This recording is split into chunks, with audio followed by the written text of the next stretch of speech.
Selamat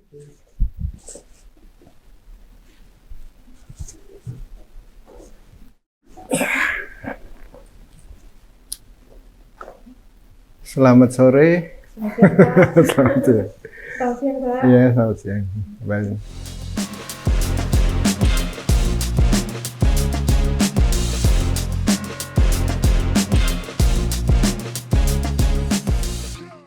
Iya, kalau data kekerasan tentu kita bisa menggunakan dua sumber ya, survei nasional dan sistem informasi online pelindungan perempuan dan anak.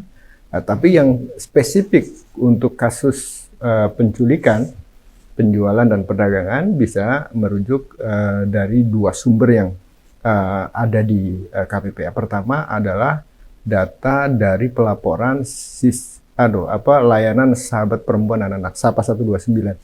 Di situ selama 2022 itu ada 28 kasus penculikan, penjualan dan perdagangan anak gitu ya. Namun angka tersebut didominasi oleh kasus-kasus perdagangan anak. Dari 28 kasus yang terlaporkan, 89 anak yang menjadi korbannya. Jadi artinya bahwa satu kasus dengan beberapa korban.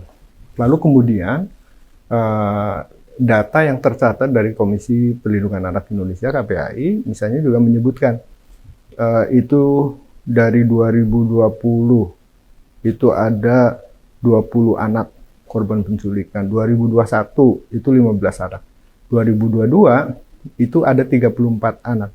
Dan 2023, 2 bulan, itu sudah 14 anak.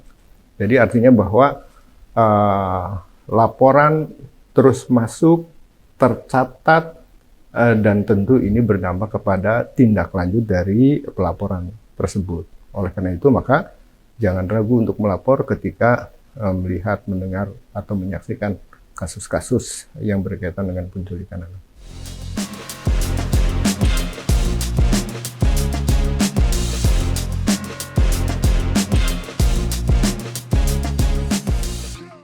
Ya, iya cukup mengkhawatirkan dan harus diwaspadai karena bisa jadi itu menjadi ancaman kita, gitu ya. Kita berharap tidak ada kejadian yang menimpa kita semua, tetapi tetap harus diwaspadai karena ada beberapa tipikal atau kemungkinan kecenderungan bahwa anak-anak kita diincar oleh orang lain.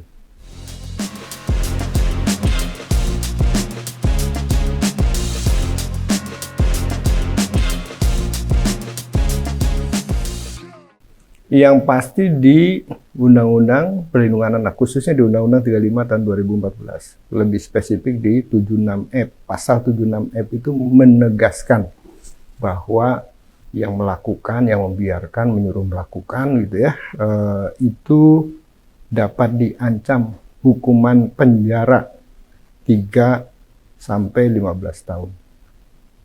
Jadi ini hukumannya gitu ya, dan untuk itu, maka mengetahui dan memproses secara hukum ketika terjadi kasus-kasus seperti ini, kita berharap dapat memberikan efek jera agar tidak ada yang berani melakukan penculikan dengan alasan apapun.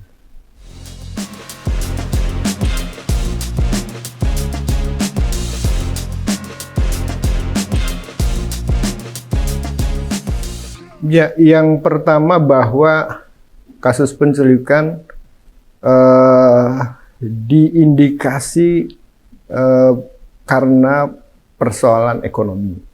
Oleh karena itu, maka diwaspadai. Jangan sampai misalnya anak menyukai sesuatu diiming-imingi oleh orang lain, itu menjadi pemicu anak berpindah tangan. Lalu kemudian juga diwaspadai juga jangan sampai misalnya ketidakmampuan keluarga untuk memberikan kasih sayang, kebutuhan ekonomi yang cukup dimanfaatkan oleh orang lain, dan itu membuat beberapa anak akhirnya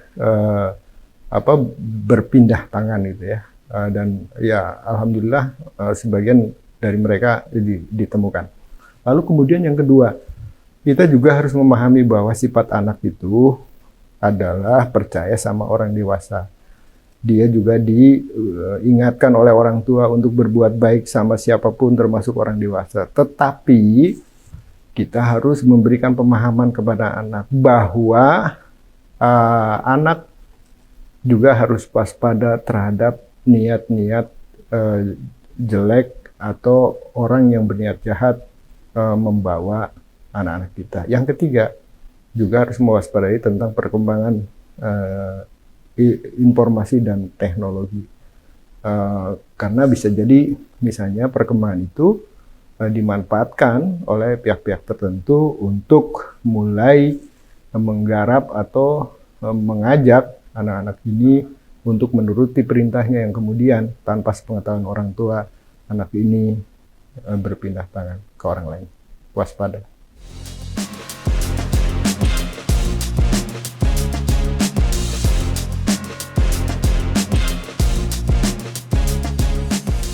Masalah yang dihadapi anak adalah masalah kita. Oleh karena itu, mari bersama lindungi anak. Jika ada anak-anak yang menjadi korban kekerasan dan mengalami diskriminasi, jangan lupa lapor Sapa 129.